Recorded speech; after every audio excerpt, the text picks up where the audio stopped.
నమస్తే. ఈ మధ్య కాలంలో ట్రోలింగ్ అలాగే మార్ఫింగ్ వీడియోలు రాజకీయ నాయకులపైన ప్రధానంగా జరుగుతున్నాయి. దీనిపైన కూడా చర్చ కూడా కొనసాగుతుంది. అయితే తాజాగా మంత్రి సీతక్కపై మార్ఫింగ్ చేసిన వీడియోలు సోషల్ మీడియాలో ప్రచారం చేయడం, అవి అసభ్యకరంగా చేయడంతో ఒక్కసారిగా రాష్ట్ర వ్యాప్తంగా సంచలనంగా మారింది. అసెంబ్లీలో కూడా ప్రధానంగా చర్చ జరిగింది. దీనిపై స్పీకర్ కూడా స్పందించారు. కేటీఆర్ పట్ల కూడా ఇలాంటి సందర్భాలు కూడా అంటే చాలా వ్యాఖ్యలు కూడా దీనిపై ఈ యొక్క అంశం పైన కూడా మాట్లాడారు. అయితే ఎవరైతే సీతక్కపై చేసిన వ్యక్తులు ఉన్నారో వారిపై చర్యలు తీసుకోవాలని సీసీఐలో కాంగ్రెస్ నేత వెంకటనాయక్ అయితే ఫిర్యాదు చేశారు. ప్రస్తుతం మనతో ఉన్నారు. ఆ ఫిర్యాదు అలాగే ఏం చెప్తారో మరిన్ని విషయాలు ఆయనతో తెలుసుకుందాం. ప్రధానంగా సీతక్కపై ఒక వీడియో మాత్రం సోషల్ మీడియాలో ట్విట్టర్లో బాగా మార్ఫింగ్ చేసి ట్రోలింగ్ అయితే జరుగుతుంది. ఆ వీడియో పైన ఫిర్యాదు చేయడానికి గల కారణం ఏంటి, ఏం చెప్పదలుచుకున్నారు? సార్, ముందుగా ఎవరైతే మా TPCC media and communication chairman గారు ఉన్నారో వారి ఆదేశాల మేరకు నేను పోయి కంప్లైంట్ చేయడం జరిగింది సీసీఎస్లో. కంప్లైంట్ అప్పటి వరకు నేను ఆ వీడియో చూడలే. జస్ట్ మా వాళ్ళు ఆదేశాలు ఇచ్చారని చెప్పి నేను వెళ్ళాను. అక్కడికి వెళ్ళిన తర్వాత మీరు చూద్దరులే అనుకుంటే, ఎందుకంటే అది డిస్క్లోజ్ చేయాల్సిన అవసరం లేని వీడియో. ఎందుకంటే అంత అసభ్యంగా ఉంది, అంత ఘోరంగా ఉంది. వారు చూసిన తర్వాత, పోలీసులు చూసిన తర్వాత వాళ్ళే షాక్ అయ్యారు. అరే, ఒక మహిళ, ఒక ఆదివాసీ మహిళ, కనీసం వారి పట్ల అంటే మంత్రి గారు ఒక గౌరవమైన పొజిషన్లో ఉన్నారు, వారి చేరికైనా గౌరవం ఇవ్వాల్సి ఉంటే కదా, ఎందుకు ఇంత దిగజారి ప్రయత్నించారని చెప్పి వాళ్ళే ఆశ్చర్యపడ్డారు. సో దానికోసం మేము కంప్లైంట్ ఇవ్వడం జరిగింది. మీరు ఒకటి గమనించండి అన్న, ఎప్పుడైనా సరే అంటే బీఆర్ఎస్ పార్టీ, నేను నేపథ్యం చెప్తున్నాం, బీఆర్ఎస్ పార్టీ అధికారం కోల్పోయినప్పటి నుంచి కేటీఆర్ గారు కూడా ఒక మాటనే, మేము మెడికల్ కాలేజ్ కట్టే బదులు యూట్యూబ్ ఛానల్స్ పెట్టుకొని సోషల్ మీడియాని యాక్టివ్ చేసుకుని కూడా గెలిచేటోళ్ళం. అంటే మీరు ఏదైతే ఆ పని అప్పుడు ఆ మాట అన్నారో దాన్ని నిజం చేయడం కోసం అన్ని విధాలుగా ఎక్కడైనా ప్రజాస్వామ్యంలో విధానపరమైన అంశాల మీద చర్చ జరుగుతుంది, సైద్ధాంతిక అంశాల మీద చర్చ జరుగుతుంది, కొంచెం వ్యంగ్యంగా అయినా జరుగుతుంది. వ్యంగ్యం వేరు, ట్రోల్స్ వేరు. కానీ వీరు ట్రోల్స్ ఎంత దారుణానికి దిగజారంటే, పర్సనల్ లైఫ్లో ఒక రైట్ టు ప్రైవసీ అనేది ఒక ఉంటుంది. అది మనం అధికారంలో ఉన్నా లేకపోతే వాళ్ళ అధికారంలో ఉన్నా ఒక ఉంటుంది. ఒక మహిళల పట్ల మనం గౌరవంగా ప్రదర్శించాల్సిన అవసరం ఉంటుందని చెప్పి ఇలాంటి విషయాల మీద కాన్సన్ట్రేట్ చేయకుండా వాళ్ళ బీఆర్ఎస్ సోషల్ మీడియా అనేది ఒక మూకలాగా తయారైంది. ఎంత మూకలాగా తయారైందంటే, ఇప్పుడు నేను ఒక మాట తూరినా కూడా నన్ను తీసుకుపోయి బజార్ పాలు చేయడానికి కూడా వాళ్ళు సిద్ధపడతారు. దెర్ ఇస్ నో వాల్యూస్, అసలు వాల్యూస్ లేవు, హ్యూమన్ వాల్యూస్ లేవు, ఎథిక్స్ లేవు, మోరల్స్ లేవు, ఏం లేవు. జస్ట్ వాళ్ళకి కావాల్సింది పైశాచిక ఆనందం. ఆ పైశాచిక ఆనందం కోసం ముఖ్యమంత్రి స్థాయి నుంచి మొదలు పెడితే ఎమ్మెల్యేలు, సర్పంచ్ల వరకు ఎవరినైనా సరే వాళ్ళు ట్రోల్ చేసి అడ్డదిడ్డంగా వాళ్ళ సోషల్ మీడియాలో ప్రొపగేట్ చేసే ప్రయత్నం చేస్తున్నారు. అన్న, నేను మాట చెప్తున్నా, ఎక్కడ కనబడుతుంది? ఇంకా క్రిటిసిజంకి వాల్యూ ఎక్కడుంది? మా ప్రశ్నించే గొంతుకలను తీసుకుపోయి బయటపడేస్తున్నారు, మా ప్రశ్నించే గొంతుకలను ప్రశ్నించకుండా చేస్తున్నారంటే, ఇది బిర్లా రంగాలు వచ్చినట్టు అసెంబ్లీలకు ఒకసారి నువ్వు, ఒకసారి మీ బావ, మధ్యలో గ్యాప్ వస్తే మీ నాన్నగారు, ప్రతిపక్ష నేత హోదాలో ఉన్న నాన్నగారు, మీరు వచ్చి అసెంబ్లీ వేదికగా మీరు ఏదో చేద్దామని అనుకున్నప్పుడు ప్రశ్నించే తత్వం ఏడగబడుతుంది. మీరు చుట్టరు చూపుకి అసెంబ్లీకి రావడం, టైంపాస్ చేయడం, అక్కడ ఏదో ముచ్చట్లు తీసుకొచ్చి టైం వేస్ట్ చేయడం లాంటివి చేస్తున్నప్పుడు కనీసం ప్రజల పక్షాన ప్రభుత్వం ఒక మాట అంటుంది, ఒక మాట క్లియర్ కట్గా ప్రతి విషయాన్ని అజెండాగా పెడుతుంది. ఆ అజెండాల మీద మాట్లాడదామంటే డైవర్ట్ చేసే ప్రయత్నం చేస్తారు. సో దీని మీద చర్చ జరుగుతుంది అసెంబ్లీ మొత్తం మీద. కానీ ఇక్కడ జరుగుతున్న ఇంకో విషయం ఏంటంటే, ఇంకో కుట్రకోణం చెప్తా. సరే, చర్చోపచర్చలు, మాటలు, తిట్లు ఉంటాయి. ఎందుకంటే అది ఒక సాంప్రదాయం, ఒక సంస్కృతి, అది దేవుని నుంచి ఉన్న అంశము. ఎందుకంటే ప్రజల తరపున కొట్లాడాలనుకున్నప్పుడు ఒక మాట ప్రతిపక్షంగా తూలినా కూడా మేము దాన్ని స్వీకరిస్తాం. కానీ మీరు కావాలదలుచుకొని ఒక సభ్యుడు మాట్లాడుతున్నప్పుడు సభ్యుడి మీద ఫోకస్ చేయకుండా సభ్యుడు వెనకాల ఏమైతే చర్యలు జరుగుతున్నాయో వాటి మీద ఫోకస్ చేసి వాటిని బయటికి తీసుకొచ్చి వాటిని ట్రోల్ రూపంలో మారుస్తున్నారు. ఇదా సభ్యత, సంస్కారం? ఇదా మీరు నేర్పించేది? ఇది కాకుండా నిన్న గౌరవ ఎల్ఎండ్ఏ మినిస్టర్ గారు, అసెంబ్లీ అండ్ ఇది లెజిస్లేటివ్ అఫేర్ మినిస్టర్ గారు శ్రీధర్ బాబు గారు ఇది కరెక్ట్ కాదని చెప్పి మాట్లాడే ప్రయత్నం చేస్తే దానికి కేటీఆర్ గారు ఏమని సంజాయిస్తారన్నా? ఏమని ఇవ్వాలి సంజాయిస్తే? నిన్న కేటీఆర్ మాట్లాడుతూ కూడా అసెంబ్లీలో, పార్లమెంటులో కూడా వీడియోలు తీస్తారు, ఫోటోలు తీస్తారు, అలాంటిది అసెంబ్లీలో ఎందుకు నిషేధం తీస్తే తప్పేంటన్న సందర్భంలో మాట్లాడే ఏం చెప్తాను అంటే, ఒక మాట నేను ఏమంటున్నా అంటే, కనీసం ఈ మాట అనడానికి సిగ్గుశరం ఉండాల్సి ఉండే. చేసిందే పెద్ద చెత్త పని, మీరు చేసిందే పెద్ద, ఇక ఆ బూతులు నాకు నేను మాట్లాడలేను, అది నా సంస్కృతి కరెక్ట్ కాదు. మీరు చేసిందే ఇలాంటి పని అయినప్పుడు దాన్ని రెక్టిఫై చేసుకోవడమా, లేకపోతే ఇలాంటి తిరిగి జరగకుండా చూడడం లాంటి బాధ్యత మీకు ఉంటుంది. ఎందుకంటే మీ నాన్నగారు ప్రతిపక్ష నాయకుడు అయితే ఆయన పాత్రను మీరు తీసుకున్నట్టయింది కాబట్టి మీరు జవాబుదారీగా ఉండాల్సి ఉండే. కానీ మీరేం చేశారంటే, పార్లమెంట్లో జరుగుతుందని చెప్పి ఏదైతే వకాల్త పుచ్చడం ఏదైతే ఉందో, ఫస్ట్ జరిగిన అంశాన్ని మీరు సమర్థించడం, సెకండ్ ఇలాంటి అంశాలు జరగడానికి వీలు కల్పిస్తే బాగుంటుందని చెప్పి చెప్పడానికి వీలైనట్టుంది. అంతే కదన్నా? ఇప్పుడు వాళ్ళు ఏమన్నారు, ఇది జరిగిన దాని గురించి వాళ్ళు అపాలజీ చేయలే, మళ్ళీ ఇంకా చేయొచ్చు అని చెప్పి ఆ పార్లమెంట్ అంశాన్ని ఇక్కడ ఎగ్జాంపుల్గా తీసుకురావడం, ఇదేదైతే ఈ రెండు చర్యల ద్వారా ఏదైతే ఉందో, కేటీఆర్ గారు you are unfit to question towards the people. ప్రజల పక్షాన మాట్లాడడానికి మీరు అన్ఫిట్. ఎందుకంటే మీకు మహిళలంటే గౌరవం లేదు, మహిళల పట్ల గౌరవప్రదంగా ఉండాల్సిన బాధ్యత మీకు లేదు. లేనప్పుడు మీరు మాట్లాడడానికి అనర్హులు. మేమేమంటున్నామంటే అసెంబ్లీలో ఇది పార్లమెంట్లో ఉన్నాయండి ఇలాంటివి? లోక్సభలో కానీ రాజ్యసభలో కానీ ఉన్నాయా? రాజ్యసభలోనో లేకపోతే లోక్సభనో ఒక మెంబర్ ఏదో వీడియో తీయలేదంట, వారు తీసినట్టు ఆరోపణ వస్తేనే వాళ్ళను ఏది సెషన్స్ మొత్తం నుంచి వాళ్ళని బహిష్కరించే ప్రయత్నం చేసిరు. మీకు తెలియదు ఆ విషయం? మీరు చేసిరు మీరందరూ మీకు పార్లమెంట్ సెషన్స్ తెలియదని చెప్పి వాళ్ళని కోసం చేయడం కాకుండా మీరు తెలుసుకుంటే అయిపోతుంది కదా. సో ఇదంతా వీళ్ళు పొందుతున్న పైశాచిక ఆనందానికి ఆధారాలు వెతుక్కొని ఈ పైశాచిక ఆనందాన్ని తెలంగాణ వ్యాప్తం మొత్తం ఇచ్చేద్దామని అనుకుంటున్నారు. మేము ఒక్కటే అంటున్నాం ఏంటంటే, గౌరవ మంత్రి గారి మీద జరగడం మాత్రమే కాదు, రేపు అది మీకే జరగవచ్చేమో కేటీఆర్ గారు. అట్లెందుకు అనుకుంటలేరు? అది ఒక మనిషికి ఒకవైపు జరిగినట్టు కాదు, అది రేపు మీకు జరగవచ్చు, లేకపోతే మీ చెల్లెకి జరగవచ్చు, లేకపోతే మీ నాన్నగారికి కూడా జరగవచ్చు, ఎవరికైనా జరగవచ్చు. కానీ మేమేమంటున్నాం అంటే, ఆ మర్యాదను మీరు ఎందుకు కోల్పోతున్నారు? ఆ విచక్షణను మీరు ఎందుకు కోల్పోతున్నారు? ఎందుకు దాంట్లో ఏదో ఫ్యూల్ పెట్టినట్టు అది మండించే విధంగా మీరు ఎందుకు తయారు చేస్తున్నారు? మీరు ఒకటి గమనించండి, నిన్న అసెంబ్లీ సమావేశాలు అది నిరోధక అంటే దాన్ని ఆపేసిన అంటే ముగిసిపోయినాయి, వాయిదా వేయడం జరిగింది. జాబ్ క్యాలెండర్ ప్రకటించినాం. ఆ జాబ్ క్యాలెండర్ ఏ బేస్ మీద వచ్చిందో మనకు తెలుసు.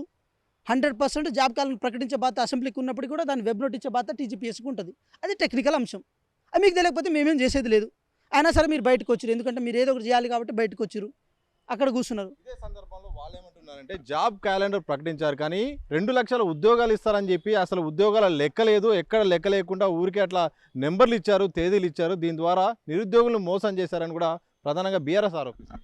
నిరుద్యోగులు మోసం చేసే ఒక కల్చర్ వాళ్ళకు ఉంది కదా. 10 సంవత్సరాలుగా ఏ రోజు జాబ్ క్యాలెండర్ గురించి ప్రస్తావన రాలే. కేవలం ఉప ఎన్నికలు వచ్చినప్పుడే నోటిఫికేషన్ గుర్తొచ్చినాయి మీకు. ఈరోజు మునుగోడు ఉప ఎన్నికలు రాగానే హరీశ్రావు గారు వస్తారు, ఏది మన ప్రెస్ మీట్ పెడతారు, నెక్స్ట్ 10 రోజుల్లో 50,000 ఉద్యోగాలు అంటారు. ఏది ఎమ్మెల్సీ ఎలక్షన్స్ వచ్చినప్పుడు ఉద్యోగాలు గుర్తొచ్చినాయి మీకు. అలాంటి పనికిరాని రాజకీయాలు మేము చేయదలుచుకోలే. మేమేమంటున్నాం అంటే, జాబ్ క్యాలెండర్ ప్రకటించే బాధ్యత అసెంబ్లీకి ఉన్నప్పుడు కూడా వెబ్ నోట్ ఇచ్చే రెస్పాన్సిబిలిటీ టీజీపీఎస్సీకి ఉంటుంది. ఇది ఒక కాన్స్టిట్యూషన్ బాడీ చేయాల్సిన పనిని కూడా అసెంబ్లీలో ఎమ్మెల్యేలు మంత్రులు చేయాల్సి వస్తే ఇక కాన్స్టిట్యూషన్ బాడీకి ఇక అర్థమేముంది? సో ఇవంతా టెక్నికల్గా మీకు తెలియదు. ఇంకో విషయం ఏమంటే, డిఎస్సి మేము నోటిఫికేషన్ 11,000 ప్రకటించిన తర్వాత, 11,063 పోస్టులు ప్రకటించిన తర్వాత ఏదైతే మన ప్రమోషన్ పోస్టులు ఉన్నాయో, ఒక 2,000 వరకు ప్రమోషన్ పోస్టులు ఉండే మొత్తం, అందుకే 13,000 అది జంబో డిఎస్సి మనం దానికి అంటాం. వాళ్ళు స్కూల్ అసిస్టెంట్గా మారిన తర్వాత వాళ్ళతో ఒక మీటింగ్ పెట్టారు గౌరవ ముఖ్యమంత్రి గారు. మనం ఎటువంటి ఎడ్యుకేషన్ ఇవ్వగలం, ఎందుకంటే ఎడ్యుకేషన్ మినిస్టర్గా వారు ఉన్నారు కాబట్టి ఎడ్యుకేషన్ విషయంలో తీసుకోవాల్సిన రిఫార్మ్స్ కానీ పాలసీస్ కానీ వీటి మీద ఒక ఇంటరాక్షన్ మెథడ్లో తీసుకున్నప్పుడు అది ఎక్కడ మాకు మైనస్ అవుతుందేమో, అది ఎక్కడ మాకు ఇబ్బంది అవుతుందని చెప్పి అది ఆ ఇష్యూ డైవర్ట్ చేయడం, ఇటు జాబ్ క్యాలెండర్ ఇష్యూ డైవర్ట్ చేయడం. ఒక పిట్టకు అంటే ఒక దెబ్బకు 2 పిట్టలు అన్నట్టు ఒకేసారి 2 అంశాలను కొట్టేచ్చన్న ఉద్దేశంతో మీరు గన్ పార్క్ దగ్గరకు వచ్చారు. అదే కనబడుతుంది. సో ఇక్కడ డైవర్షన్ పాలిటిక్స్ తప్ప ప్రజలకు మేలు జరిగే పాలిటిక్స్ కానీ, విద్యార్థులకు మేలు జరిగే పాలిటిక్స్ కానీ, నిరుద్యోగులకు అభ్యర్థులకు మేలు జరిగే పాలిటిక్స్ కానీ వీళ్ళు ఎక్కడ చేయలే. ఏంటంటే నాకు ఒకటి అర్థం కాదు, 10 సంవత్సరాలు ఏ రోజైనా ఉస్మాన్ యూనివర్సిటీ ఏది ఆ రోడ్ల మీదకి వచ్చిన సందర్భాలా, లేకపోతే ధర్నా చౌకుల దగ్గర వచ్చిన సందర్భాలా, ఏ రోజైనా కనీసం స్పందించిన సందర్భాలన్నా? ఈరోజు భట్టి గారు కానీ, లేకపోతే పొన్నం ప్రభాకర్ గారు కానీ, శ్రీధర్ బాబు గారు కానీ, గౌరవ ముఖ్యమంత్రి గారు కానీ అక్కడ ఎక్కడైనా ఒక ఇష్యూ జరుగుతుందంటే వాళ్ళు స్వయాన స్పందించి వాళ్ళని పిలిపించుకొని మాట్లాడే ఒక సంస్కృతిని తెరలేపారు. ఇది కదా ప్రజాపాలన అంటే, ఇది కదా ప్రజాస్వామ్యం అంటే. సో ఇవన్నీ మీ కళ్ళ కనపడతలేదా? మేమేమంటున్నాం అంటే, అదేదో ఎంత మీరు చేసినా కూడా, మీరు ఎన్ని కుయుక్తులు పన్నినా, మీరు ఎంత లాజికల్ పాలిటిక్స్ చేసినా కూడా, ఎన్ని క్రిటికల్ పాలిటిక్స్ చేసినా కూడా తెలంగాణ ప్రజలు చాలా చైతన్యవంతంగా ఉన్నారు. మీరు 10 సంవత్సరాలుగా చేసిన మోసాలు ఏదైతే ఉందో ఆ మోసాలను ఇప్పటికీ తెలంగాణ ప్రజలు వాళ్ళ మైండ్ నుంచి ఇంకా పోనిస్తలేరు. అయినా సరే బట్టకాల్చి మీ దేశం మీద కాంగ్రెస్ పార్టీని బదనాం చేస్తే, ఈ పూటకు బదనాం చేస్తే అయిపోతుంది అనుకుంటున్నారు కానీ భవిష్యత్తులో ఏం జరుగుతున్న విషయం మీద దాని మీద కూడా మీకు క్లారిటీ లేదు. మేము ఒక మాట అంటున్నాం, ప్రజల పక్షాన కొట్లాడిండు, తెలంగాణ పక్షాన కొట్లాడిండు, తెలంగాణ జాతి పిత, ఈ పిత, ఆ పిత అన్నారు కదా. అధికారం లేకపోతే బయటికి రారా కేసీఆర్ గారు? మీరు ఒక్క సీఎం పదవి అనేది లేకపోతే ప్రజల పక్షాన మళ్ళీ కొట్లాడరా? మేమేమనుకుంటున్నాం అంటే, మీరు ఈ చర్యను చూస్తే, మీరు అంటే ప్రజల పక్షాన కొట్లాడలేని మీ మనస్తత్వాన్ని చూస్తుంటే, మీరు తెలంగాణ ఉద్యమంలో కూడా ఇలాంటి నక్కజిత్తుల మరి ఎవరాలు వేసిరేమో, ఇలాంటి కథలే మీరు చేసిరేమో, అందువల్లనే తర్వాత పదవి కోసమే మీరు చేసిరేమో మీకు క్లియర్ కట్ కనబడుతుంది. సీఎం పదవి కోసమే తెలంగాణ ఉద్యమాన్ని మీరు వాడుకొని 10 సంవత్సరాలు మంత్రి అయిన తర్వాత మళ్ళీ అట్లాగే గాలి కుదిరేసే ప్రయత్నం మీరు చేసిరేమో. ఇన్ కేసు ముఖ్యమంత్రి అయితే రాకుండా ఉంటావా? ఇక ఇంత పెద్ద వారుడు ఉపన్యాసాలు ఇస్తారు ఒక్కొక్కటి, ఆయన అవే లేవు సచ్చేది మేము. కానీ బీఆర్ఎస్ వాళ్ళు ఏమంటున్నారంటే, మేము ప్రశ్నించే వాళ్ళను కాంగ్రెస్ అరెస్ట్ చేస్తుంది, టార్గెట్ చేస్తుంది, ఎవరైతే సోషల్ మీడియా పోస్టులు పెట్టినా వాళ్ళను బెదిరిస్తుంది, డిలీట్ చేయిస్తుంది, మొత్తం అక్రమ అరెస్టులు చేస్తుంది. ప్రభుత్వానికి వ్యతిరేకంగా ఏది మాట్లాడినా, ప్రజల సమస్యలు తీసుకొచ్చినా కానీ ఎవరిని కూడా ఓరకుండా అక్రమాలకు గురి చేస్తుంది, అరెస్ట్ చేస్తుంది అని ప్రధానంగా బీఆర్ఎస్ ఆరోపిస్తుంది. అని ఏమంటా అంటే, కేటీఆర్ గారి వల్ల ఇది గాలది పీరు లేవది, ఆయన వల్ల ఏం కాదు. నేను చెప్తున్నా కదా, బీఆర్ఎస్ పార్టీ నాయకులారా మీరందరూ ఆలోచించకండి. మీ అందరికీ ఒక అది ఉంటుంది కదా శని, ఆ శని కేటీఆర్ గారి రూపంలో తిరుగుతుంది. ఫస్ట్ వారిని మీరు కంట్రోల్ చేసే ప్రయత్నం చేయండి. ఎందుకంటే డే 1 నుంచి ఆయన మాట్లాడిన మాటలే మొత్తం మిమ్మల్ని కిందికి తీసుకొస్తున్నాయి. ఆయన సమర్థన కానీ, ఆయన మాట విధానం కానీ, ఆయన ట్రోల్స్ కానీ, ఇదంతా మిమ్మల్ని రాజకీయంగా దెబ్బతీస్తుంది. ఇంకో విషయం ఏంటంటే, మీరు ఓడిపోవడానికి ప్రధాన కారణం కూడా కేటీఆరే. ఇది ఇది ఆన్ ద రికార్డింగ్ అంతే. కాబట్టి మేమేమంటే కేటీఆర్ గారిని చెప్పాలి. ఎందుకంటే వారిని డే 1 నుంచి అటు ఈ స్పేస్ తీసుకుంటారు, ఆ స్పేస్ తీసుకుంటారు. గౌరవ ముఖ్యమంత్రి గారిని పేరు పెట్టి పిలుస్తారు, దాన్ని మళ్ళీ సమర్థించుకునే ప్రయత్నం చేస్తారు. వాళ్ళని అక్రమ అరెస్ట్ చేయడం కానీ, లేకపోతే వాళ్ళని రాజకీయంగా ఇబ్బంది పెట్టడం కానీ, ఇలాంటివి చేయాల్సి కనుక మేము వస్తే అర్ధరాత్రి 12:30 వరకు ఎందుకు అసెంబ్లీ సమావేశాలు పెట్టాల్సి వస్తుంది మాకు? ఇన్ కేసు వాళ్ళు ప్రతిసారి వెళ్ళలోకి తీసుకొస్తున్నప్పుడు ఒక్కళ్ళైనా సస్పెండ్ చేయాల్సి ఉండే, వీళ్ళందరినీ సస్పెండ్ చేస్తే అయిపోయేది కదా. ఇన్ కేసు మేము నియంత్రితంగా వ్యవహరాల్సి వస్తాయి. కానీ ఎందుకు అట్లా చేయలేదు?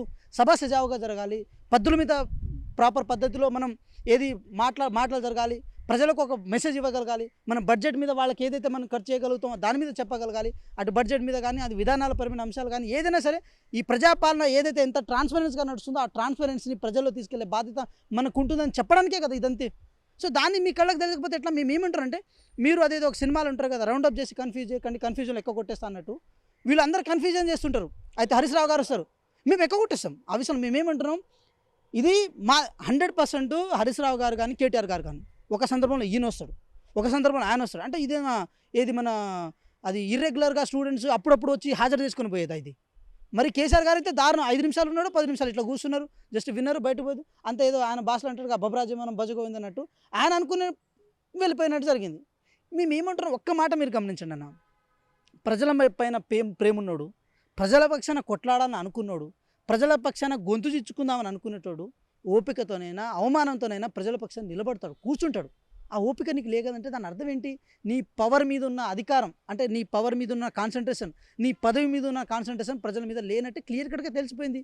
గత అసెంబ్లీ ఎలక్షన్స్లో ఒక కంక్లూజన్కి వచ్చినాం, ఇప్పుడైతే మొత్తానికి తేలిపోయింది. ఇక నువ్వు ప్రజలకు తరపున కొట్లాడడానికి కానీ మాట్లాడడానికి మీరు పనికి రారు, మీ వల్ల కాదని చెప్పి తేలిపోయింది. ఇంకా అంత రావాల్సి వస్తే మీరు ప్రతిపక్ష నేతగా ఉన్నప్పుడు ఆయన కొట్లాడాల్సి ఉండే, ఆయన మాట్లాడాల్సి ఉంది. సో ఒకటే, కేసీఆర్ గారు పలికిన 4 పలుకులు అసెంబ్లీలో పలికితే బాగుండేదన్న, బయటకు వచ్చి పలకడం కాదు. అసెంబ్లీలో మాట్లాడితే బాగుండు. కానీ ఆ అహం ఉంటుంది కదా, ఆ అహం దురహంకారం ఏదైతే ఉందో అది ఇంకా పోలే ఆయన మైండ్ సెట్ నుంచి. అది పోయినప్పుడు ప్రజలు ఆయన స్వీకరిస్తారు. ఒక ప్రతిపక్ష నేతగా ఆయన స్వీకరించే పని చేయొచ్చేమో, కానీ అది పోకుండా మాత్రం ఆయన స్వీకరించే ప్రయత్నం జరగదు. ఇలాంటి ఏదైతే ట్రోల్ కల్చర్ ఉందో ఇది ప్రజాస్వామ్యానికి మంచిది కాదు, ఏ పార్టీకైనా మంచిది కాదు. బీఆర్ఎస్ కానీ, బీజేపీ కానీ, కాంగ్రెస్ కానీ ఏ పార్టీకైనా మంచిది కాదు. అది ఎవరు చేసినా మంచిది కాదు. అది మాలాంటి కొత్త తరం ఎవరైతే ఉన్నారో, ఒక విద్యార్థి నాయకులుగా మేము రావాలనుకున్నా, ఒక కార్యకర్త స్థాయి నుంచి మేము రావాలనుకున్నా అది మాకు కూడా మంచిది కాదు. ఎందుకంటే ప్రతి ఒక్కరికి ఒక ఫ్యామిలీస్ ఉంటాయి, ప్రతి ఒక్కరికి ఒక ఇంటిగ్రిటీ ఉంటుంది, మోరల్స్ ఉంటాయి, ఎథిక్స్ ఉంటాయి. వాళ్ళ యొక్క ఏది ప్రైవసీ ఇష్యూని ఇలా బజార్లో తీసుకొచ్చి దాని మీద ఏదో వికృతానం పొందుతామంటే ఆ కల్చర్ కరెక్ట్ కాదు. ఎందుకంటే మన ఇంట్లో కూడా అక్కలు చెల్లెలు మన ఇంట్లో కూడా ఉంటారు. సో వారిని దృష్టిలో పెట్టుకొని మనం బయట ప్రవర్తించాల్సిన బాధ్యత మన మీద ఉంటుందని చెప్పి ఒక విద్యార్థిగా నేను చెప్పదలుచుకున్నా. ఈ విషయంలో సీతక్క గారికి యావత్ తెలంగాణ రాష్ట్రం మద్దతు పలికింది. యావత్ తెలంగాణ గిరిజన సంబంధించిన ప్రజలు కానీ, మిగతా అన్ని వర్గాల ప్రజలు గౌరవ ముఖ్యమంత్రి గారు ఏదైతే ఆ మాటలను బేస్ చేసుకొని మేమందరం సీతక్క గారికి మద్దతుగా ఉన్నాం. వారు ఎక్కడా డిమోరల్ అవ్వాల్సిన అవసరం లేదు. వారిని వీళ్ళు హ్యూమిలేట్ చేసినా కూడా వాళ్ళు ప్రజల పక్షాన వాళ్ళు కొట్లాడుతున్నారు, వారి పక్షాన ప్రజలు ఉన్నారని చెప్పి కళాఖండిగా చెప్పదలుచుకున్నాం. మంత్రి సీతక్కపై జరిగిన ఏదైతే ట్రోలింగ్ ఉందో, అసభ్యకరమైన వీడియోలు సోషల్ మీడియాలో ప్రచారం చేసినది ఉందో దానిపైన మాత్రం ఇది సరైన పద్ధతి కాదు. రాజకీయ నాయకులు అలాగే సొసైటీలో కూడా ఒక ఎదగాలన్న రాజకీయ నాయకులు కూడా ఇలాంటి పద్ధతి మంచి పద్ధతి కాదు. మంచి రాజకీయాలు చేయాలి. ప్రజాపాలన చూసే బీఆర్ఎస్ ఓర్వలేక ఇలాంటి ట్రోలింగ్కు పాల్పడుతుంది, రాజకీయ నాయకులను డీమోరల్ చేయాలనుకుంటుంది. ఇది ఇప్పటికైనా మానాలి, మంచి రాజకీయాల వైపు వెళ్లాల్సిన అవసరం ఉంది. సీతక్కకు ఎలాంటి ఇబ్బంది పడాల్సిన అవసరం లేదు. సీతక్కకు ప్రతి ఒక్కరు అండగా ఉన్నారు, అందరూ కూడా ఆమెకు మద్దతు తెలిపారు. ఇలాంటి భవిష్యత్తులో జరగొద్దని కూడా కాంగ్రెస్ నేత వెంకట్ నాయక్ స్పష్టం చేసిన సందర్భం మాత్రం గాంధీ భవన్ నుండి కనిపిస్తోంది. కెమెరా పర్సన్ మసూదంతో సతీష్, దిశా టీవీ.